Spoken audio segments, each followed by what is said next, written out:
Saat ini sudah hadir di studio CNBC Indonesia Presiden Direktur PT Asuransi Tugu Pratama Indonesia Tbk atau Tugu Insurance, Bapak Tatang Nur Hidayat. Halo, selamat siang Pak Tatang, apa kabarnya? Baik Mbak Sasa, terima kasih. Pak Tatang, kita tahu bahwa baru saja Indonesia menggelar dan juga menggelar pesta HUT RI ke-78 dan bagaimana Anda melihat sebetulnya ini peluang Indonesia untuk menjadi negara Indonesia yang maju dan juga mandiri.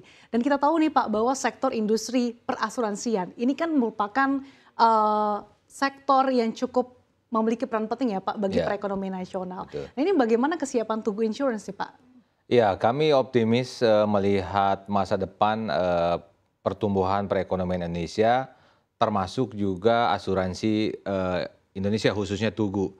Kalau kita melihat pemerintah menyampaikan dan para analis menyampaikan bahwa dalam 10-13 tahun ke depan kelas menengah akan tumbuh, kemudian usia produktif 64% penduduk Indonesia, maka kami yakin di tahun-tahun mendatang pertumbuhan dan support dari asuransi terhadap pertumbuhan industri ekonomi Indonesia itu akan sangat baik ya. Jadi kita melihat kan ada dua manfaat dari asuransi terhadap ekonomi. Yang tidak langsung adalah kita mensupport industri lain sehingga tetap kokoh, tetap kuat bertumbuh. Yang kedua adalah peran langsung terhadap masyarakat.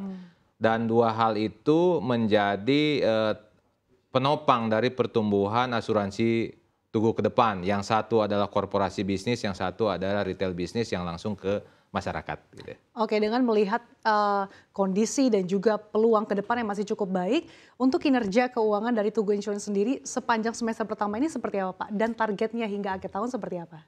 Iya, kita sampai dengan semester 1 pertumbuhan kita masih di atas industri karena kita bertumbuh dari pendapatan premi itu 5%.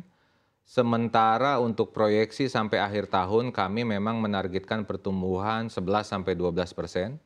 Dan sejauh ini kalau melihat Juli dan Agustus dan proyeksi bulan-bulan mendatang kami sangat optimis yakin bisa mencapai hal tersebut. Dari segi laba malahan kami sangat bersyukur tahun ini bisa tumbuh lebih dari 400%. Oh. Dari tahun lalu semester 1 itu sekitar 180 miliar, semester 1 tahun ini sudah mencapai 1 triliun rupiah. Kemudian juga dari aspek-aspek lain seperti RBC juga kami bisa tetap mempertahankan RBC di atas 400%.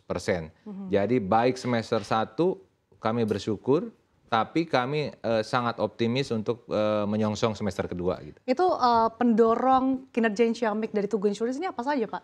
Iya, kami mempunyai beberapa segmen bisnis. Yang pertama sebagai anak usaha dari Pertamina, Persero, tentu kami mensupport operasi Pertamina, di mana dari Pertamina Group itu sekitar sepertiga dari bisnis kami.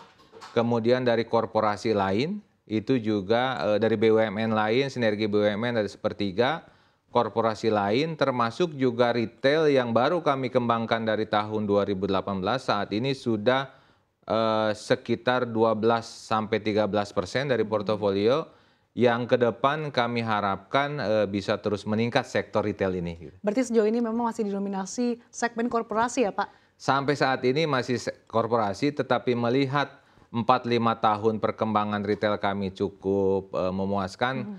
Kami yakin ke depan kami bisa melayani masyarakat Indonesia dengan lebih baik lagi ya. Oke, tadi Anda katakan cukup optimistis hingga sisa akhir tahun 2023, meskipun melihat tadi data OJK mengatakan bahwa ada tren perlambatan pertumbuhan ya Pak di premi asuransi dan juga reasuransi. Ya, kalau kami lihat baik itu dari proyek mau terkait serapan anggaran APBN, misalkan proyek-proyek strategis nasional, di mana kami terlibat aktif, kemudian juga dari konsumsi dan masyarakat gitu ya. Kami sih yakin tadi pertumbuhan semester 1 5% ini bisa kami boost di semester 2 sampai dengan 11-12% tadi. 11 hingga 12% Iya. targetnya hingga akhir tahun ini. Kita tahu bahwa pemerintah di RAPBN 2024 kan cukup banyak ya Pak sektor-sektor yang akan dinaikkan anggarannya. Iya. Namun seperti dengan sektor energi dan juga beberapa turunannya justru ada penurunan. Nah, bagaimana Anda melihatnya terhadap prospek demand sendiri? Iya, kalau kami melihat dari core bisnis kami salah satunya karena di Pertamina Group tentu di sektor energi, memang tidak bertumbuh paling tidak mungkin untuk tahun depan gitu ya. Kalaupun ada pertumbuhan terkait dengan konversi energi mungkin dari misalkan subsidi ke non subsidi gitu ya. Tetapi secara asuransi terhadap kami tidak ada pertumbuhan. Oleh karena itu penting bagi kami untuk terus mengembangkan produk-produk retail tadi karena ke depan memang pertumbuhan industri sepertinya akan didorong oleh retail akibat dari pertumbuhan kelas menengah tadi. Nah, itu langkah-langkahnya apa yang diupayakan untuk terus Ya. menggenjot sektor retail tadi? Beberapa hal, pertama kami mengembangkan produk yang sesuai, produk yang memang dibutuhkan oleh sektor retail. Kemudian kedua, transformasi dari sistem teknologinya juga bagaimana memudahkan masyarakat atau konsumen yang membutuhkan produk ini. Kemudian yang ketiga, kita juga melakukan transformasi terhadap sumber daya manusianya. Bagaimana teman-teman Tugu Insurance yang biasa menghandle corporate business juga sekarang mampu beradaptasi untuk menghandle juga retail bisnis. Paling tidak 3 cakupan itu yang kami upayakan. Bagaimana untuk menjaga performance dari tadi segmen korporasi yang masih mendominasi, Pak? Iya, kalau segmen korporasi hal yang kami terus tingkatkan adalah layanan. Di saat tadi Mbak Sasa juga menyampaikan tentang kondisi reasuransi yang kurang baik, kemudian di global juga ada hardening market, kami terus mengupayakan harga yang sesuai dengan resikonya, tapi juga terus meningkatkan risk management dari customer. Jadi kami menyampaikan advice dan service-service itu yang kami yakin menjadi hal utama untuk maintain di korporasi bisnis ini.